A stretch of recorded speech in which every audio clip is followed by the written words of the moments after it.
Makanya ada pepatah masyhur itu kalau dalam tradisi ulama itu, laula murabbi lama arafna rabbi, walau lal ulama lama arafnal am. Iya, laula murabbi umpama ora ana sing didik aku, lama arafna rabbi. Kita ndak akan ngerti Tuhan ingsun. Ya, jadi misalnya kue urip ning alas, gak ana guru, gak ana apa, rom yo wit iki pahit, wit iki manis. Nah, banyu iku nyegerno kan ngono-ngono tok. Kowe roh pangeran kok ndi saja. Masa belajar filsafat sendiri. Paling rom kidang mbok bedak, roh celeng mbok bedak. Jenenge ra ono siapa-siapa. Mulane laula murabbi lama arafna rabbi. Jadi kita tahu Allah barokah para murabbi wong sing didik. Jika hubungan kita dengan Allah itu ya nurut sing didik. Ya jenenge laula murabbi lama arafna rabbi. Terus nomor loro walau lal ulama lama arafnal anbiya. Andai kan tidak ada ulama, kita juga gak ngerti nabi. Kowe kok sithik-sithik sunah rasul hadis sing nerangno sapa? Kalau kita ngerti nabi ku nak sujud. Iku ngene, kowe jare sapa? Iku sangka sallu kama raaitumuni usolli. Sahabat nyekseni sujude nabi, tabiin nyekseni sujude sahabat, tabiin nyekseni sujude para tabiin, terus sampai kula ngerti sujude Mbah Mun niru Mbah Zubair, niru Mbah Karim Nirboyo, terus niru sampai Mbah Hasyim niru Mbah Mahfud niru sing arange Anatut Talibin Abi Bakar Sato, beliau niru Utsman Ad-Dimyati, terus niru Sayyid Zaini Dahlan ya, terus saya Utsman Ad-Dimyati, terus sampai Kanjeng Nabi Muhammad sallallahu alaihi wasallam. Mulane walau lal isnad laqala man sa'a ma, seandainya tanpa sanad maka orang akan ngomong sekena. Karena itu agama. Sehingga Allah orang ngendikan ihdinas siratal mustaqim siratoka, dan ngendikane siratal ladzina. Kita harus ngikuti orang. Orang itu siapa yang bisa diikuti? An'amta alaihim, yang telah engkau beri nikmat. Jadi wong itu ora ngerti ngaji ngene iku, supaya anut Nabi. Karena kalau anut Nabi secara 100%, misalnya ke sisa niru nyun sewu, misalnya sisa niru hal tertentu. Terus kowe nak serampangan, saiki sampe nak bedheki. Kowe saiki misalnya sisa niru Nabi salat qobliyah. Terus qobliyah niru Nabi, cingkrange wis anut Nabi. Wis misalnya, terus dia wis niru Nabi. Nanti kalau agama itu tidak ada riwayat. Nabi urip di Mekah Madinah, kenapa kamu tidak urip di Mekah Madinah? Misalnya pertanyaannya seperti itu. Maka yang ini terus panjang. Nah, memperdebatkan seperti ini itu tidak ada dulu ulama. Mulai dulu nggak ada memperdebatkan seperti ini. Karena ulama lah yang tahu cara pandang usul fikih ini. Nabi ketika nempat di Madinah itu jenenge waqi'atu ainin, satu fakta. Sementara Nabi nak nasrul Islam itu misi. Ulang lagi ya, Nabi nempat di Madinah namanya waqi'atu ainin, satu fakta. Tapi Nabi nasrul Islam, menyebarkan Islam itu satu misi, satu himmah, satu cita-cita. Sehingga kalau ulama ditanya, kamu hidup di Madinah tapi nggak bisa menyebarkan Islam, dengan hidup di Uni Soviet dan menyebarkan Islam, milih mana? Sehingga Sayyidina Ali karramallahu wajhah itu milih pindah ke Najaf, ke Irak. Karena beliau menganggap Madinah sudah cukup aman Islamnya, aman peradabannya. Beliau ingin menyebarkan Islam di bawah kemana? Kufah, yaitu tenggene Najaf. Nah, tapi nggak bisa kamu katakan, Sayyidina Ali gak niru Nabi. Nabi urip di Madinah kok dia pindah. Pindah Budi? Irak. Tapi karena pertanyaannya bisa dibalik. Nak tetap neng Madinah, orang Jawa nguyai segoro tahsilul asik. Karena mendakwai sesuatu yang sudah jalan. Tapi kalau ke Irak, menyebarkan agama. Waktu galing ini, nak kue neng Papua, aku nggak masjid sebagai pendiri. Tapi nak kue neng kota, ngurmat masjid itu untuk opah, misalnya milanti. Cara gue golek ridane pangeran.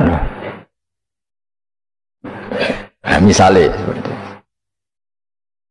Jadi ulama usul fikih yang tahu duduk perkaranya itu. Ya sudah, kita harus mengikuti ulama. Karena dia yang tahu, beliau-beliau ini yang tahu cara pandang. Mulane laulal ulama lama arafnal anbiya. Dulu ketika era murni itu orang sedekah itu biasa, mesti diterima. Hadiah ya biasa mesti diterima. Tapi ketika era Umar bin Abdul Aziz, beliau jadi khalifah, Dulu seperti itu namanya sedekah, sekarang suap. Semenjak itu ada aturan baru, kalau orang sedang jabat kok dikasih hadiah orang berperkara itu nggak boleh karena potensinya.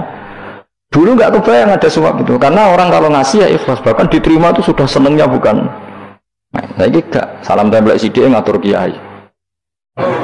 Mulai dolim. Terus jalukannya orang aneh-aneh, orang sekedar ngundang pengajian, jaluk swarga. Amit-amit tenan. Justru itu mari ra swarga, wong salam template yang ngono kok jalukane apa? Swarga.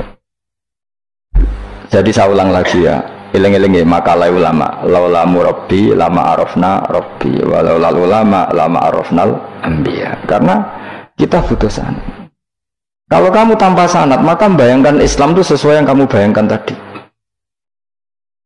Jadi misalnya bayangkan Nabi itu figur yang begini-begini. Padahal kadang Nabi itu figur yang secara ilmu soleh itu malah kadang nggak iso nalar. Sing iso nalar itu ilmu yang riwayat. Misalnya gini, Nabi itu punya sisi unik. Kalau dahar itu di depan umum, ya kadang sampai di luar di depan umum. Terus kalau memperlihatkan sebagai manusia itu ya diperlihatkan. Kenapa? Karena Nabi jadi Nabi itu setelah Nabi Isa. Nabi Isa karena begitu sempurna malah kecelakaan dianggap pangeran. Sehingga Nabi itu kalau dahar itu di depan umum. Terus Nabi istrinya banyak. Karena untuk mempertegas bahwa Nabi itu tidak Tuhan. Karena ciri utama Tuhan itu tidak beristri, tidak beranak, tidak makan, tidak minum. Jadi kamu ini cara bahasa modern itu Nabi justru bikin kontra dengan Tuhan supaya kelihatan tidak sebagai Tuhan. Nak loro yo bangga, nak dahar yo bangga, nak ngombe yo bangga. Justru itu bagus. Itu di ranah ilmu. Tapi nak di ranah rasa, kowe kan seneng di panutan sing terkenal atau mangan. Terkenalir atau ngombe kan kesannya kan luweh keren, tapi secara ilmu itu tidak bagus karena nanti ada potensi kecelakaan dianggap Tuhan. Itu contoh-contoh kecil. Jadi itu ilmu. Loh, yang tahu itu ya tak ulang lagi ulama.